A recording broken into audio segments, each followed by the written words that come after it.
Good evening, and thank you for joining me for another Boring Books for Bedtime. I hope tonight's selection provides all the boredom your busy brain needs to quiet down and let you get some sleep. Before we begin, I'd like to give a special shout out of thanks to some new members of our Patreon family: Mark, Matt, Anna, Jennifer, and Will and Christy. Thank you all so much for supporting this podcast. By becoming members of Patreon, you help us remain 100% listener supported and ad-free for everyone, and it's very much appreciated. If you're interested in supporting Boring Books for Bedtime and finding out more about the perks available to subscribers, including exclusive episodes, thematic collections, and downloadable files found nowhere else, you'll find a link to Patreon in the show description. You'll also find a link to buymeacoffee.com, where you can support us with a one-time tip, no subscription required. I hope you'll take a moment to check them out.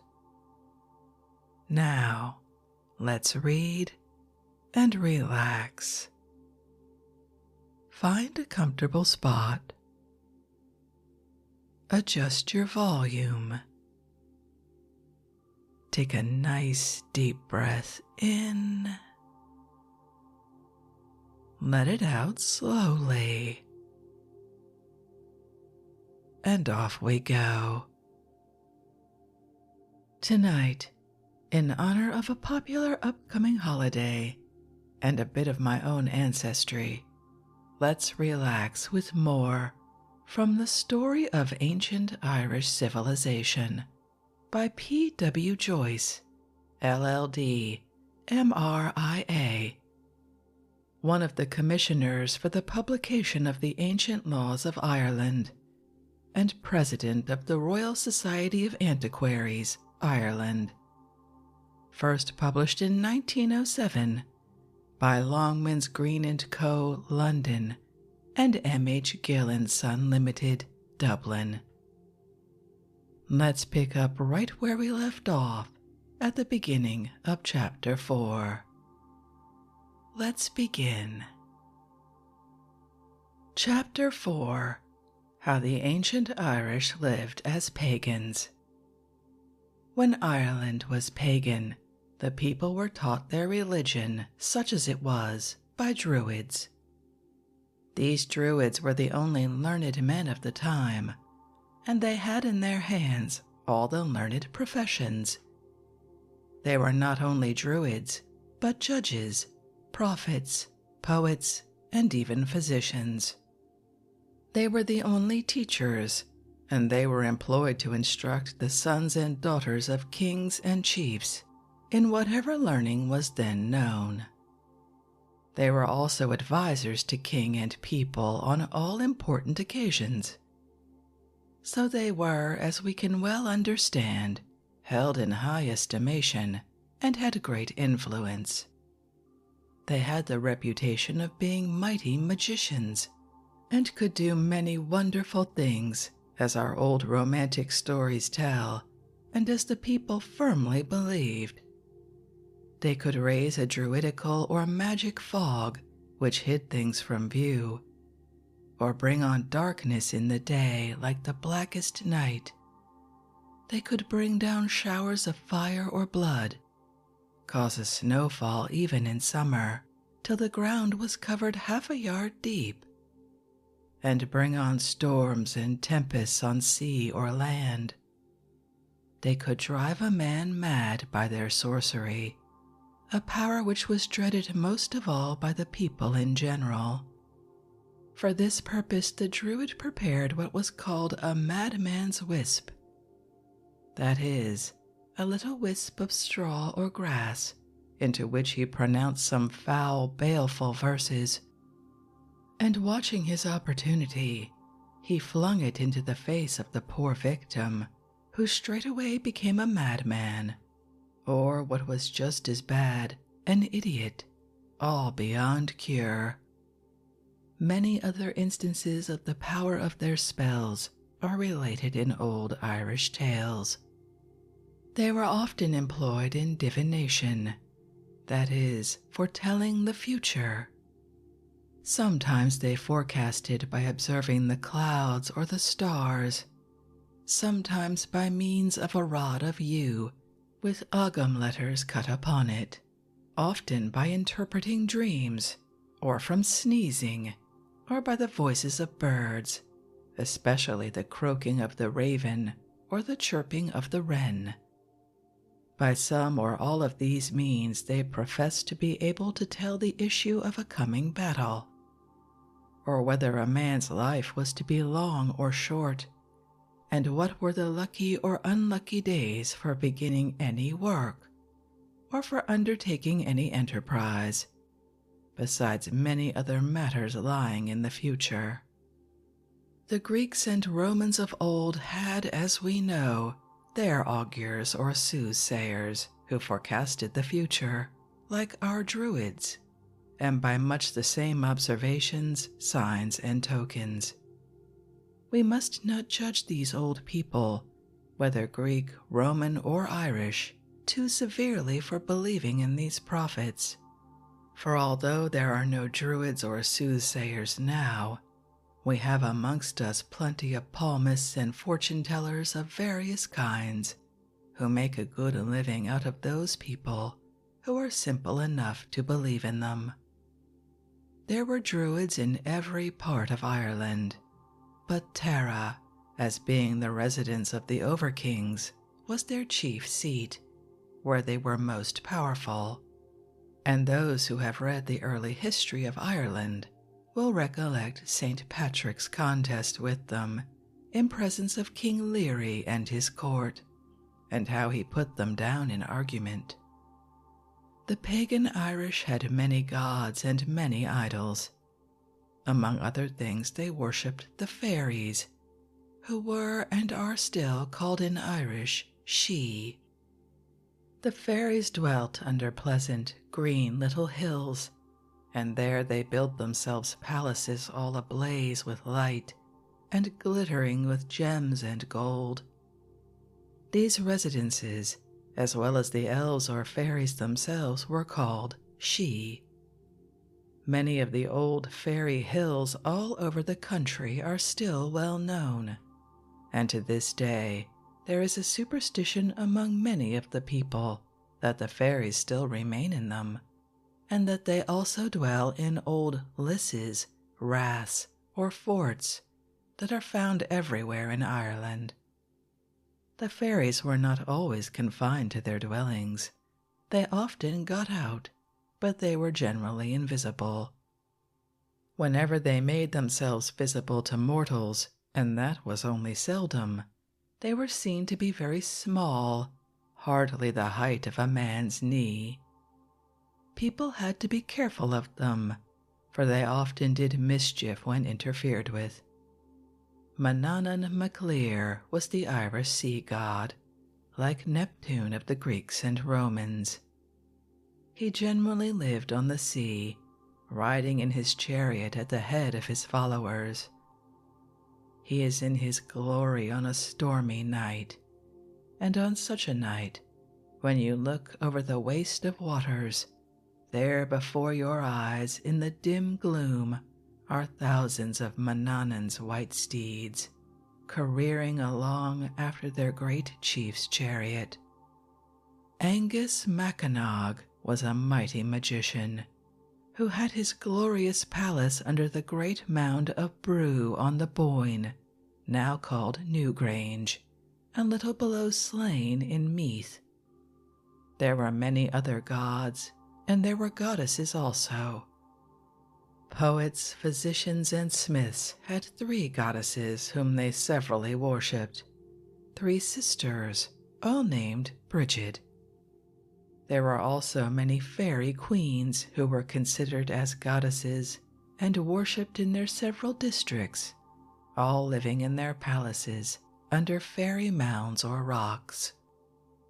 Many of these residences are still well known, such as Caraclina, a circle of grey rocks near Mallow, where lived Clina, the fairy queen of South Munster, and Cragley near Killaloe, where Even or Evil, the guardian fairy queen of the Dalcassians of Thomond, resided.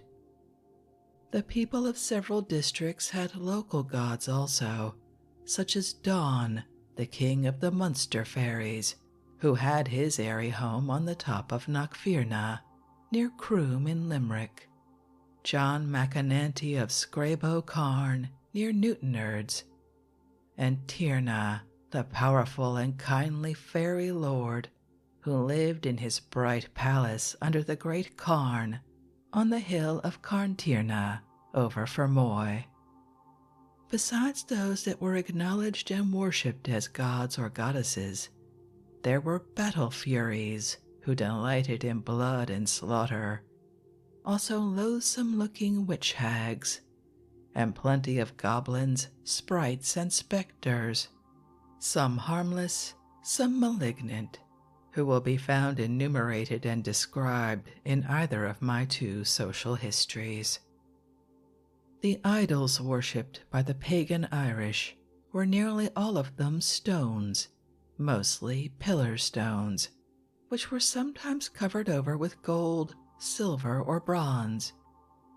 The people also worshipped the elements, that is to say, water, fire, the sun, the wind, and such like. The worship of wells was very general.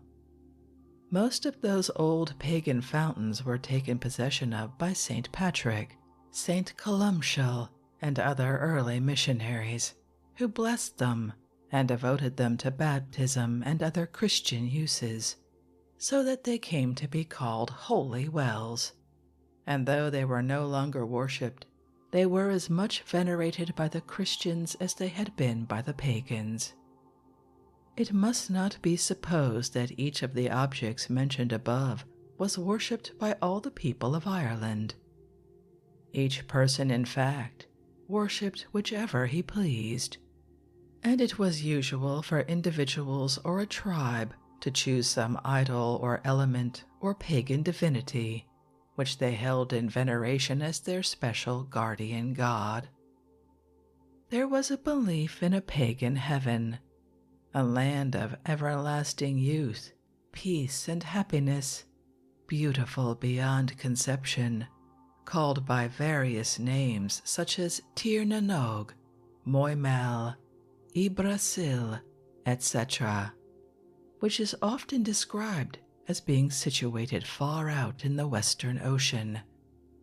It was inhabited by fairies, but it was not for human beings, except a few individuals who were brought thither by the fairies.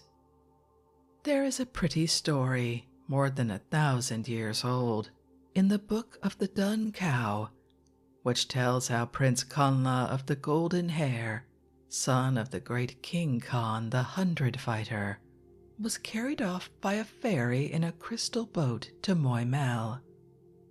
One day, as the story relates, while the king and Conla and many nobles were standing on the western seashore, a boat of shining crystal was seen moving towards them, and when it had touched the land, a fairy like a human being and richly dressed came forth from it, and addressing Conla tried to entice him into it. No one saw this strange being save Conla alone, though all heard the conversation. And the king and the nobles marveled and were greatly troubled. At last the fairy chanted the following words in a very sweet voice, and the moment the chant was ended, the poor young prince stepped into the crystal boat, which in a moment glided swiftly away to the west, and Prince Conla was never again seen in his native land. The fairy maidens chant to Prince Conla. A land of youth, a land of rest, a land from sorrow free.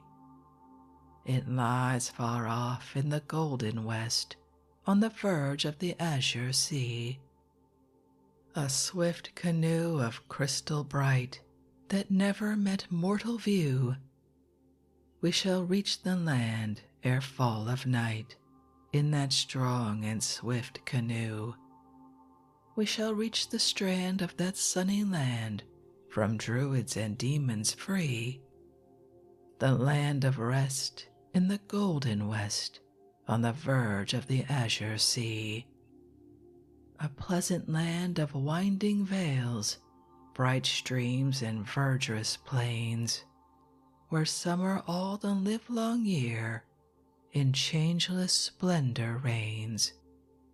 A peaceful land of calm delight, of everlasting bloom.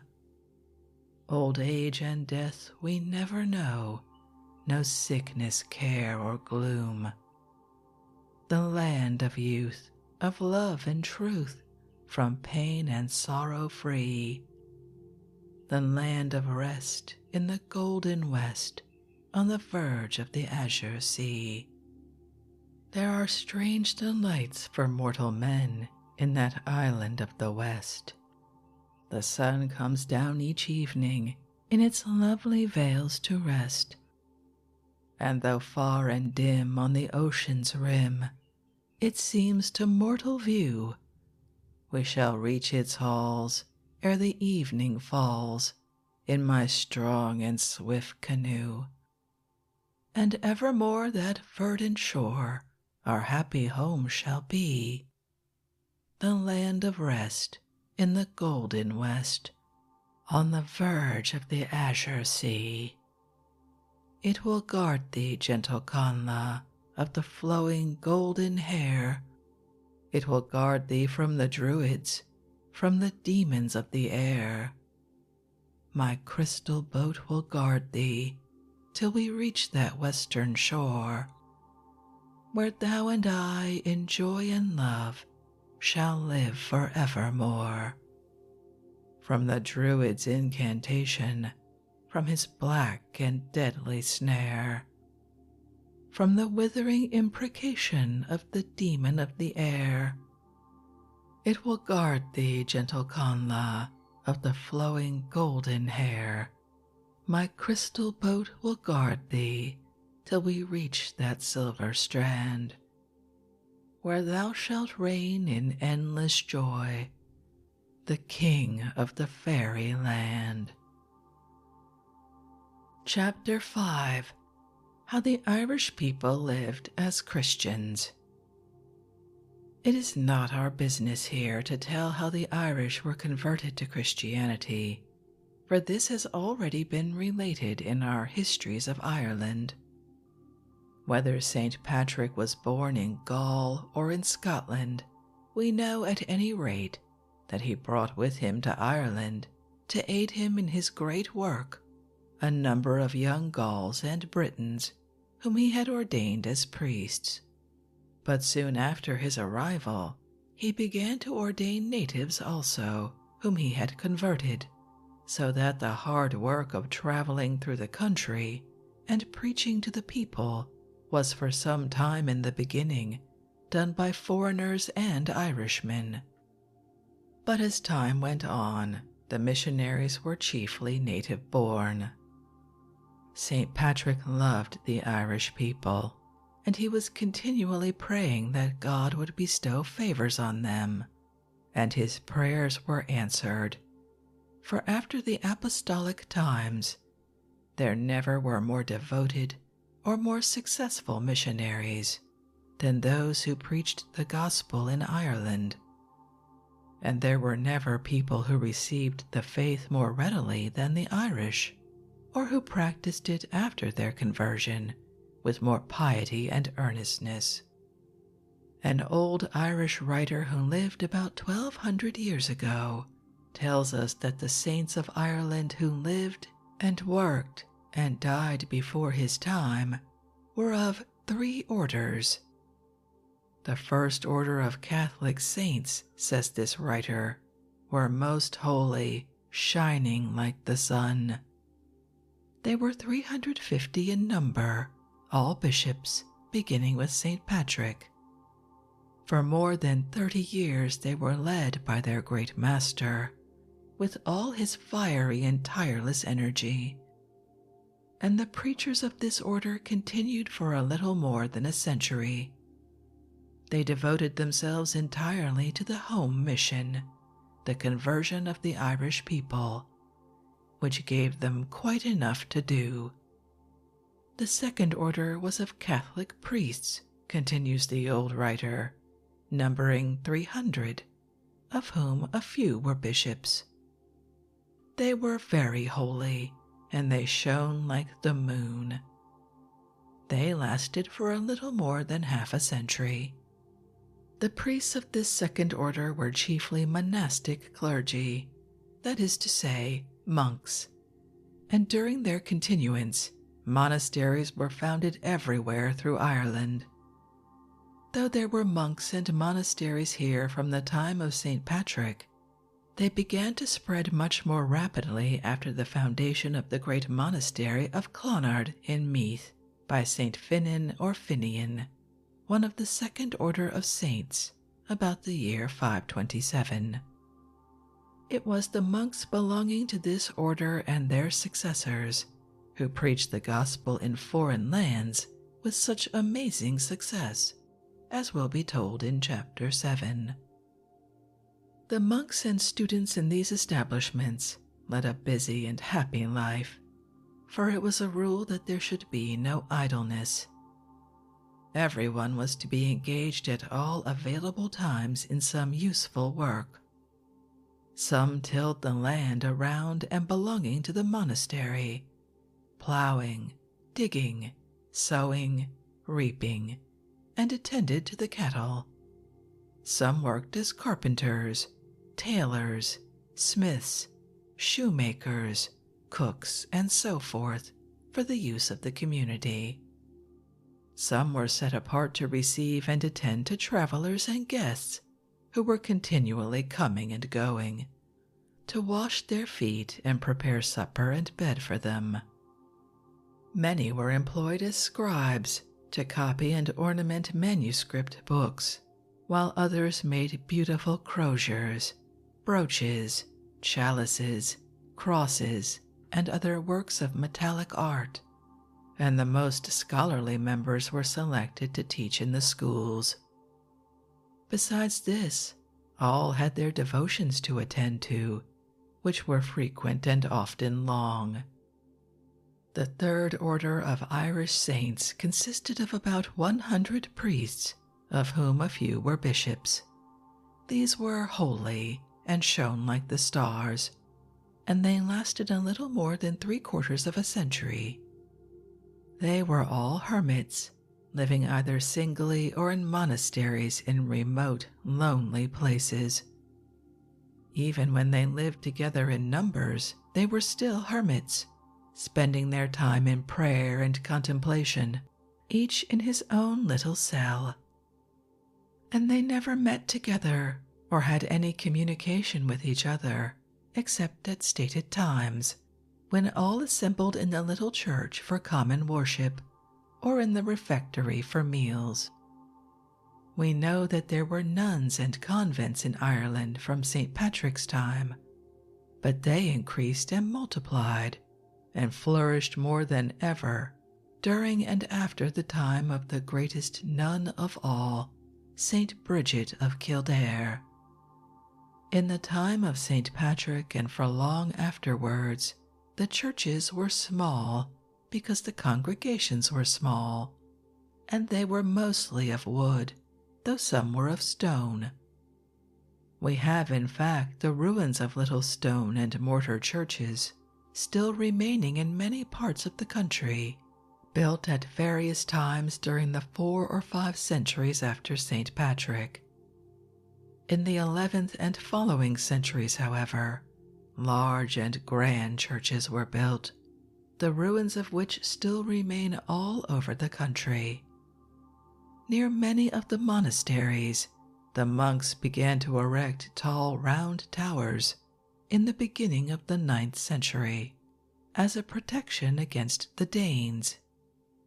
They were built with several stories, each story lighted by one little window and reached by a ladder inside. The door was small and was usually 10 or 12 feet from the ground. The moment word was brought that a party of Danish marauders were approaching, the monks took refuge in the tower with all their valuables and a good supply of large stones, and barred the door and windows strongly on the inside, so that it was impossible to get at them during the short time the robbers were able to stay. In fact, the Danes were generally afraid of their lives to approach too close to these towers, for if one of them ventured near enough, a big stone, dropped by one of the monks from a height of 60 or 70 feet, was likely enough to come down right on his skull and make short work of him. We have still remaining many of these old towers. There was a spring well beside every monastery, either that or a stream of pure water. The founder never selected a site till he had first ascertained that a well or a stream was near. These fountains served the double purpose of baptizing converts and of supplying the communities with water. In most cases, they were named after the founders and retain their names to this day. It has been already stated how the early missionaries often took over the wells the pagans had worshipped as gods and devoted them to Christian uses. We have now holy wells in every part of Ireland, and it is with good reason we call them so, for they preserve the memory, and in most cases the very names, of those noble old missionaries who used the crystal water to baptize their converts. We ought to make it a point, so far as lies in our power, to take care of these holy wells, and to keep them neat and clean, and in all respects in a becoming condition, and also to preserve their old names as our fathers handed them down to us. If there could be such a thing as grief in heaven, an old Irish missionary would certainly feel grieved to look down on the little well he loved and used and blessed, now lying unnoticed and neglected. St. Patrick used consecrated bells in celebrating the divine mysteries, and in nearly all other religious ceremonies, and the custom has descended through 15 centuries to this day. The bells used by the early saints were small hand bells, made of iron dipped in melted bronze, but 300 or 400 years after St. Patrick's time, people began to make them of a better material, bronze melted and cast in molds. We are told that St. Patrick left a little iron bell in every church he founded, and to supply the great number he required for this purpose, he kept in his household 3 smiths whose sole business from morning till night was to make iron bells. The very bell he himself used in his ministrations, commonly called the Bell of the Will, may now be seen in the National Museum in Dublin, the most venerable of all our early Christian relics. Beside it in the same glass case stands a beautiful and costly shrine, made by an accomplished Irish artist about the year 1100 to cover and protect it, by order and at the expense of Donald O'Loughlin, King of Ireland. It was usual for the founders of churches to plant trees round the buildings. These sacred groves, as they were called, were subsequently held in great veneration, and it was regarded as a desecration to cut down one of the trees or even to lop off a branch. Chapter 6. how Ireland became the most learned country in Europe. In old pagan times, long before the arrival of St. Patrick, there were schools in Ireland taught by druids. And when at last Christianity came and was spreading rapidly over the land, those old schools were still held on, but they were no longer taught by druids, and they were no longer pagan, for teachers and scholars were now all Christians. But as soon as St. Patrick came, a new class of schools began to spring up, for he and the other early missionaries founded monasteries everywhere through the country. And in connection with almost every monastery, there was a school.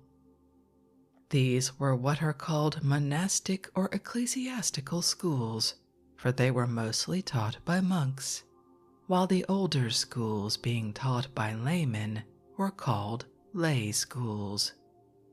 In lay schools was taught what might be called the native learning, the learning that had grown up in the country in the course of ages. It consisted mainly of the following subjects: to read and write the Irish language, Irish grammar and rules of poetical composition, a very extensive and complicated subject, geography and history, especially the topography and history of Ireland, and a knowledge of the poetry and of the historical and romantic tales of the country, while a great many of the schools were for professions, special schools of law, of medicine, of poetry, of history and antiquities, and so forth. In these last, the professional men were educated. These lay schools, being now within the Christian communion, were not abolished or discouraged in any way by St. Patrick or his successors. They were simply let alone to teach their own secular learning just as they pleased. They continued on and were to be found in every part of Ireland for 14 centuries after St. Patrick's arrival, down to a period within our own memory, but of course greatly changed as time went on. In later times they were much more numerous in Munster than in the other provinces, and they taught, and taught well, classics and mathematics, and often both combined in the same school. I was myself educated in some of those lay schools, and I remember with pleasure several of my old teachers. Rough and unpolished men, most of them, but excellent, solid scholars, and full of enthusiasm for learning, enthusiasm which they communicated to their pupils. In some respects, indeed, they resembled the rugged, earnest, scholarly Irishmen of old times, who traveled through Europe to spread religion and learning. But the famine of 1847 broke up those schools, and in a very few years they nearly all disappeared. But our business here is mainly with the early monastic schools, which became so celebrated all over Europe. Before going farther, it is well to remark that these schools also continued and increased and multiplied as time went on. They held their ground successfully, as the lay schools did, during the evil days of later ages, when determined attempts were made under the penal laws to suppress them, and at the present day they are working all over the country quite as vigorously as in days of yore. To notice all the monastic schools of old that attained eminence would demand more space than can be afforded here, so we must content ourselves with mentioning the following, all of which were very illustrious in their time: Bangor, County Down; Lismore, County Waterford; Clonmacnoise, Armagh; Clonard in Meath; Clonfair, Galway; Durrow, Kings County, Rosscarbery, County Cork, and Derry. Besides these, at least 25 others, all eminent, are specially mentioned in our old books. Most of these colleges were working, not in succession, but all at the same time from the 6th century downwards. When we bear in mind that there were also during the whole period the lay schools, which though smaller were far more numerous, scattered all over the country, we shall have some idea of the universal love of learning that existed in Ireland in those days, and of the general spread of education. No other nation in Europe could boast of so many schools and colleges in proportion to size and population. Many of the monastic colleges had very large numbers of students. In Clonard there were 3,000, all residing in and around the college, and Bangor, founded by St. Comgall, and Clonfert, founded by St. Brendan the Navigator, had each as many. And there were various smaller numbers, 2,000, 1,500, 1,000, 500, down to 50. The students were of all classes, rich and poor, from the sons of kings and chiefs down to the sons of farmers, tradesmen, and laborers, young laymen for general education, as well as ecclesiastical students for the priesthood. All those who had the means paid their way in everything. But there were some who were so poor that they could pay little or nothing, and these poor scholars, as they afterwards came to be called, received teaching, books, and often food, all free. But most of even the poorest did their best to pay something, and in this respect it is interesting to compare the usages of those long past times with some features of the college life of our own days. In some of the present American universities, there is an excellent custom which enables very poor students to support themselves and pay their college fees. They wait on their richer comrades, bring up the dishes, etc., from the kitchen for meals, and lay the tables, and when the meal is over, they remove everything, wash up dishes and plates, and put them all by in their proper places. In fact, they perform most of the work expected from ordinary servants. For this they receive food and some small payment, which renders them independent of charity. And the pleasing feature of this arrangement is that it is not attended with any sense of humiliation or loss of self-respect. During study and lecture hours, these same young men, having put by aprons and napkins and donned their ordinary dress, are received and treated on terms of perfect equality by those they have served, who take on no airs and do not pose as superiors, but mix with them in free and kindly intercourse as fellow students and comrades. All this was anticipated in Ireland more than 1,000 years ago, for a similar custom existed in some of the old Irish colleges. The very poor students often lived with some of their richer brethren, and acted as their servants, for which they received food and other kinds of payment. Many of these youths who served in this humble capacity subsequently became great and learned men, as indeed we might expect, for boys of this stamp are made of the best stuff, and some of them are now famed in our records as eminent fathers of the ancient Irish Church. The greatest number of the students lived in houses built by themselves or by hired workmen, some mere huts, each for a single person, some large houses for several. And all around the central college buildings There were whole streets of these houses, often forming a good-sized town. Where there were large numbers, great care was taken that there should be no confusion or disorder. The whole school was commonly divided into sections, over each of which was placed a leader or master, whose orders should be obeyed. And over the whole college there was one headmaster or principal, usually called a Verlegen, that is, man of learning, while the abbot presided over all, monastery and college. The Verlegen was always some distinguished man, of course a great scholar.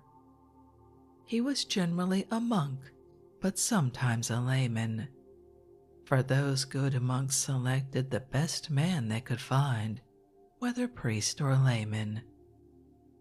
I suppose those who are accustomed to the grand universities and colleges of the present day, with their palatial buildings, would feel inclined to laugh at the simple, rough and ready methods and appliances of the old Irish colleges.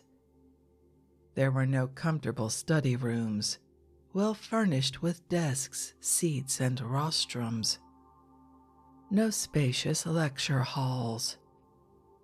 The greater part of the work, indeed, was carried on in the open air when the weather at all permitted. At study time, the students went just where they pleased and accommodated themselves as best they could. All round the college you would see every flowery bank, every scented hedgerow, every green glade and sunny hillock occupied with students, sitting or lying down or pacing thoughtfully, each with his precious manuscript book open before him, all poring over the lesson assigned for the next lecture, silent, attentive, and earnest. Then the little handbell tinkled for some particular lecture, and the special students for this hurried to their places and seated themselves as best they could, on chair, stool, form, stone, or bank, and opened their books. These same books, too, were a motley collection, some large, some small, some fresh from the scribe, some tattered and brown with age, but all most carefully covered and preserved, for they were very expensive. You now buy a good school copy of some classical author for, say, £0.50. At that time it would probably cost what was equivalent to £2 of our present money. Then the master went over the text, translating and explaining it, and whenever he thought it necessary, questioned his pupils to draw them out. After this, he had to stand the crossfire of the students' questions, who asked him to explain all sorts of difficulties, for this was one of the college regulations. There were no grammars, no dictionaries, no simple introductory lesson books such as we have now. The students had to go straight at the Latin or Greek text, and where they failed to make sense, the master stepped in with his help. And in this rugged and difficult fashion, they mastered the language. Yet it was in rude institutions of this kind that were educated those men whose names became renowned all over Europe, and who, for the period when they lived, are now honored as among the greatest scholars and missionaries that the world ever saw. The great Irish colleges were, in fact, universities in the full sense of the word. That is to say, schools which taught the whole circle of knowledge. They were, indeed, in a great measure, the models on which our present universities were formed. The Latin and Greek languages and literatures were studied and taught with success. In science, the Irish scholars were famous for their knowledge of geometry, arithmetic, astronomy, music, geography, and so forth, and they were equally eminent in sacred learning, theology, divinity, and the Holy Scriptures. The schools proved their mettle by the scholars they educated and sent forth, scholars who astonished all Europe in their day. Sedulius of the 5th century, an eminent divine, orator, and poet, traveled into France, Italy, Greece, and Asia, and composed some beautiful Latin hymns, which are still used in the services of the Church. Virgil the geometer went in 745 from his monastery of Agabo in Queen's County to France, where he became famous for his deep scientific learning, and where he taught publicly, and probably for the first time, that the earth is round, having people living on the other side. John Scotus Erigena, John the Irish-born Scot, of the 9th century, taught in Paris. He was the greatest Greek scholar of his time, and was equally eminent in theology. Saint Columbanus of Bobbio in Italy, a Leinsterman, a pupil of the College of Bangor, proved himself while in France and Italy a master of many kinds of learning, and was one of the greatest, most fearless, and most successful of the Irish missionaries on the continent. These men and scores of others that we cannot find space for here spread the fame of their native country everywhere. It was no wonder that the people of Great Britain and the continent, when they met such scholars, all from Ireland, came to the conclusion that the schools which educated them were the best to be found anywhere. Accordingly, students came from all parts of the known world to place themselves under the masters of these schools. From Germany, France, Italy, Egypt, came priests and laymen, princes, chiefs, and peasant students, all eagerly seeking to drink from the fountain of Irish learning. And let us bear in mind that in those days it was a far more difficult, dangerous, and tedious undertaking to travel to Ireland from the interior of the European continent than it is now to go to Australia or China. But even in much greater numbers than these came students from Great Britain. An English writer of that period, who was jealous of the Irish schools and in very bad humor with his countrymen for coming to them, is nevertheless forced to admit that Englishmen came to Ireland in fleet loads. In our histories of Ireland, we have read of the real Irish welcome they received, as recorded by the Venerable Bede and by others, and how the Irish not only taught them, but gave them books and food for nothing at all. It was quite a common thing that young Englishmen, after they had learned all that their own schools were able to teach them, came to Ireland to finish their education. The more the students crowded to the Irish schools, whether from Ireland itself or from abroad, the more eagerly did the masters strive to meet the demand, by studying more and more deeply the various branches of learning, so as to equal or excel the scholars of other countries. Then Ireland became the most learned country in Europe, so that it came at last to be known everywhere as the Island of Saints and Scholars.